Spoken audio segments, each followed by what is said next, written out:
ప్రభు యేసుక్రీస్తు వారి పరిశుద్ధమైన నామం పేరిట ఈ వీడియో చూస్తున్న మీ అందరికీ చూస్తున్నందుకు గాను హృదయపూర్వకమైన వందనాలు. ఆంధ్రప్రదేశ్ రాష్ట్రంలో తిరుమల తిరుపతి దేవస్థానానికి సంబంధించిన లడ్డూ గురించి గొడవలు జరుగుతున్న విషయం మీకు తెలుసు. నిన్న ఆంధ్రప్రదేశ్ రాష్ట్ర ఉప ముఖ్యమంత్రి సినీ నటులు పవన్ కళ్యాణ్ గారు ఒక ప్రెస్ మీట్ ఏర్పాటు చేశారు. ఆ ప్రెస్ మీట్లో ఆయన మాట్లాడుకుంటూ చాలా వ్యాఖ్యలు చేశారు. ఆయనకి హిందూ మతం మీద ఉన్న అభిమానాన్ని వ్యక్తం చేసుకున్నారు. భారతదేశ వ్యాప్తంగా సనాతన ధర్మానికి సంబంధించి ఒక బోర్డు ఏర్పాటు చేయాలన్నారు. అన్నిటికీ కూడా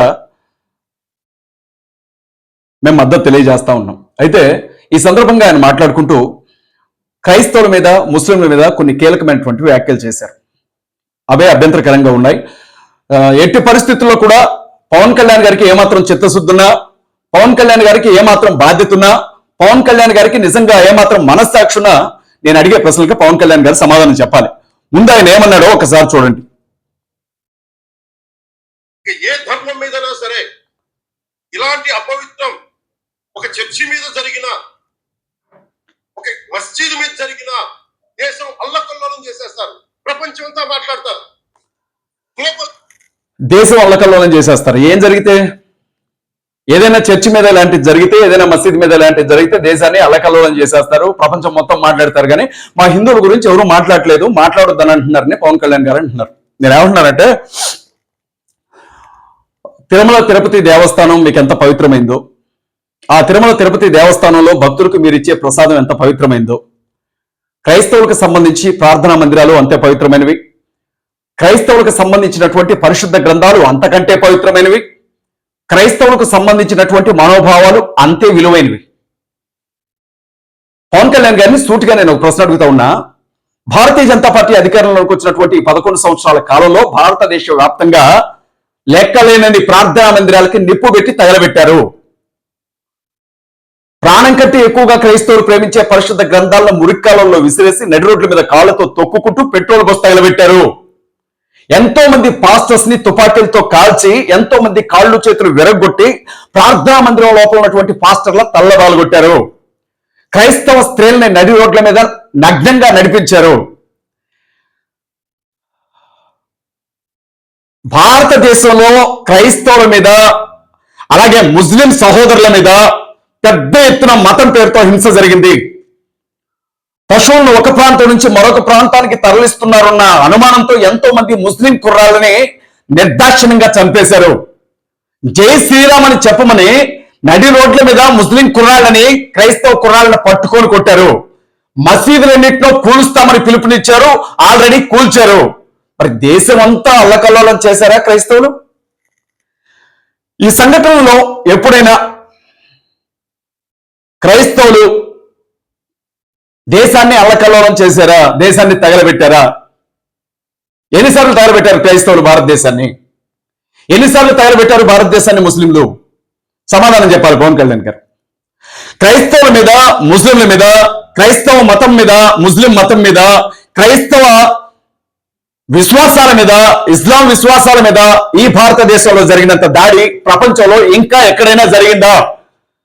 అంటే హిందువులకు మాత్రమే మనోభావాలు ఉంటాయా? క్రైస్తవులకు ఎవరికి మనోభావాలు ఉండవా? హిందువుల దేవుడు మాత్రమే దేవుడా? క్రైస్తవులు నమ్ముకున్నటువంటి దేవుడు దేవుడు కాదా? అంటే మీరు చేస్తే సంసారం, ఎదుటివాడు చేస్తే వ్యభిచారమా? ఈ 2 తెలుగు రాష్ట్రాల్లో అనేక ప్రార్థనా మందిరాలకి నిప్పు పెట్టినప్పుడు పవన్ కళ్యాణ్ గారు ఎందుకని ప్రెస్ మీట్ పెట్టొచ్చి మాట్లాడలేదు? ఈ తెలుగు రాష్ట్రాల్లోనే ప్రార్థనా మందిరాలకి తాళ్లు కట్టి బుల్డోజర్లతో లాక్కోపోయి పడేసినప్పుడు, అయ్యో క్రైస్తవులు ప్రాణం కంటే ఎక్కువగా ప్రేమించి ఆరాధన చేసుకునే ప్రార్థనా మందిరాలకు ఈ అపచారం ఏంటి అని చెప్పి ఆ రోజు ఎందుకని ఇలాగ మాట్లాడలేదు? ముస్లింలు మసీదులు కూర్చున్నప్పుడు పవన్ కళ్యాణ్ గారు ఏ గుళ్ళో దాక్కున్నారు వెళ్ళి, ఏ సందులో పడుతున్నారు వెళ్ళి, ఈరోజు మాట్లాడుతున్నారు. నీకు హిందుత్వం అంటే ప్రేమని చెప్పు, భారతీయ జనతా పార్టీ అంటే భయమని చెప్పు. రేపొద్దున చంద్రబాబు నాయుడిని తప్పించి ఆంధ్రప్రదేశ్ రాష్ట్రానికి ముఖ్యమంత్రిగా నువ్వు ఉండాలి అంటే భారతీయ జనతా పార్టీ పెద్దల అండదండలు ఉండాలి. ఆర్ఎస్ఎస్ కి నా మీద ప్రేమ ఉండాలి. అప్పుడు మాత్రమే నేను ఆంధ్రప్రదేశ్ రాష్ట్రానికి ముఖ్యమంత్రిని కాగలుగుతాను.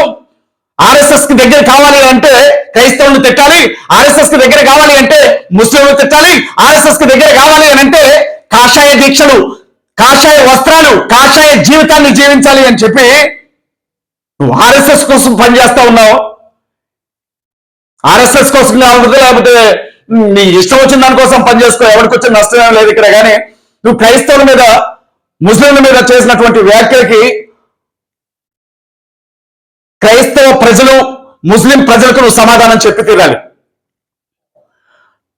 ఇప్పుడు తిరుమల తిరుపతి దేవస్థానంలో లడ్డూకు సంబంధించినటువంటి ప్రసాదం, దానికి సంబంధించినటువంటి కల్తీ ఏదో జరిగింది అన్నావు.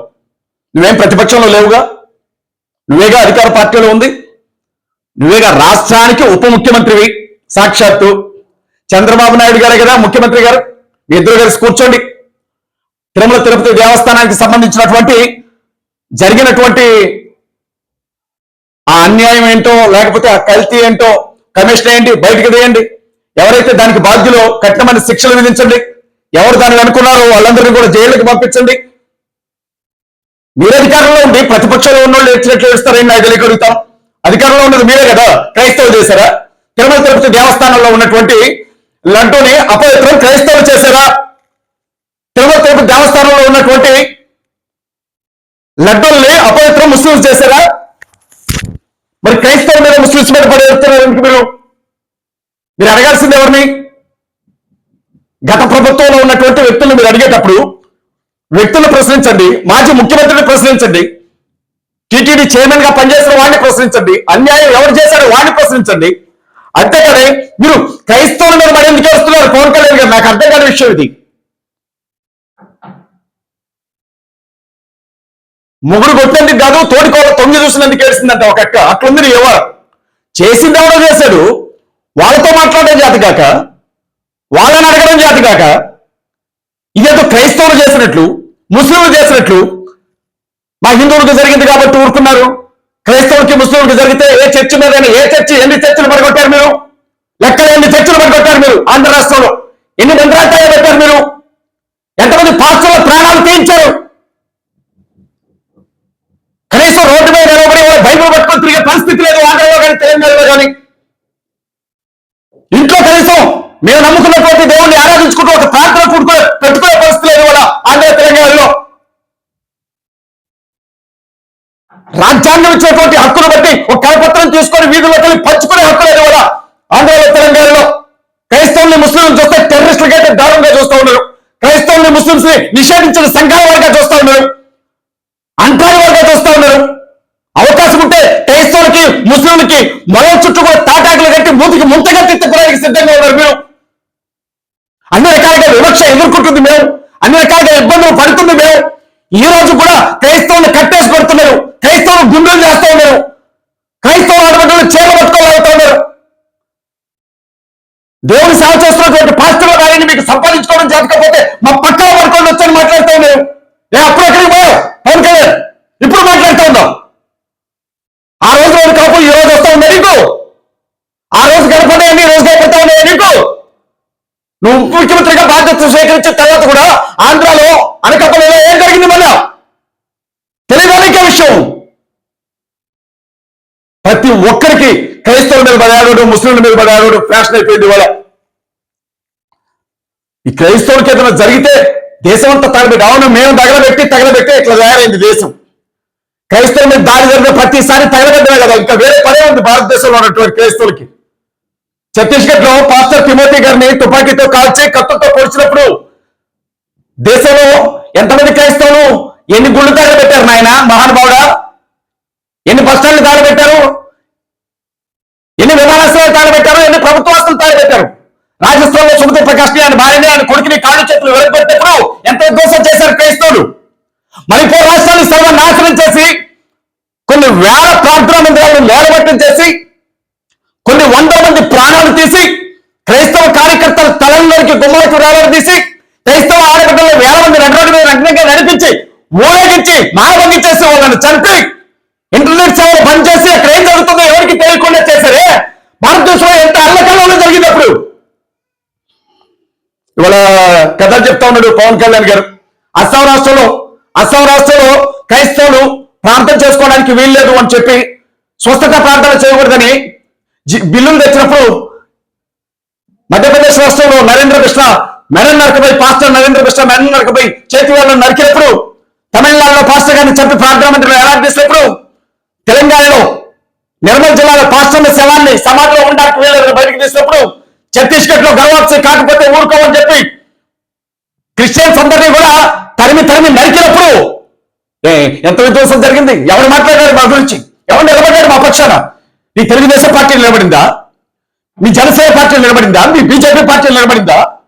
మీ వైఎస్ఆర్ కాంగ్రెస్ పార్టీ నిలబడిందా? ఎవరు నిలబడ్డారు?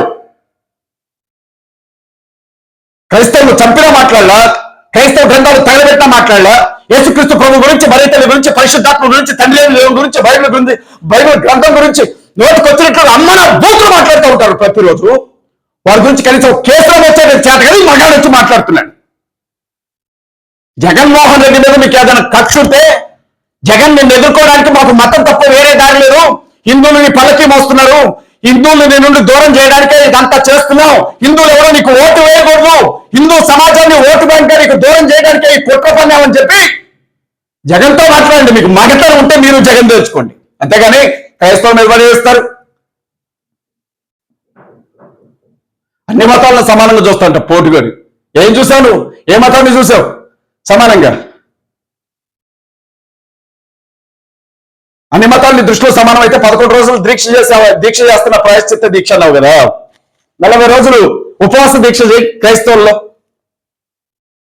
రంజాన్ దీక్ష చేయి, లేకపోతే ఉపవాసం ఉండు, మాలేసుకుని తిరుగుతావు కదా. అలాగే ప్రార్థనా మందిరాల దగ్గరికి, మసీదుల దగ్గరికి వెళ్ళి కొన్ని రోజుల పాటు గడిపిరా. రామాయణం గురించి, భాగవతం గురించి, భగవద్గీత గురించి మాట్లాడతావుగా, అలాగే బైబిల్ గురించి, ఖురాన్ గురించి కూడా చదువు, చెప్పు 10 మందికి. కథలు చెప్తున్నావు, కథలు. సినిమా అనుకుంటున్నావా? మొహానికి రంగేసుకుని ఎవడో రాసిన డైలాగులు చెప్తే జనాలందరూ ఎగిరెగిరి పడ్డానికి.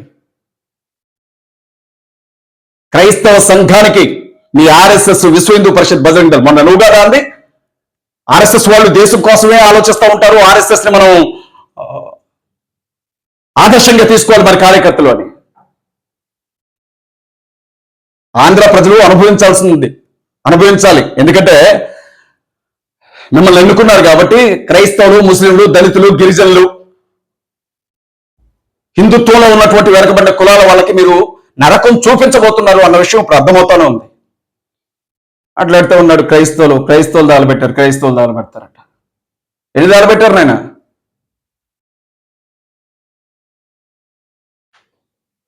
ఒళ్ళు దగ్గర పెట్టుకొని మాట్లాడు. మేము ప్రేమించడం తెలుసు, మాకు సహాయం చేయడం తెలుసు, క్షమించడం తెలుసు, 10 మందిని గుండెలకు అద్దుకోవడం తెలుసు.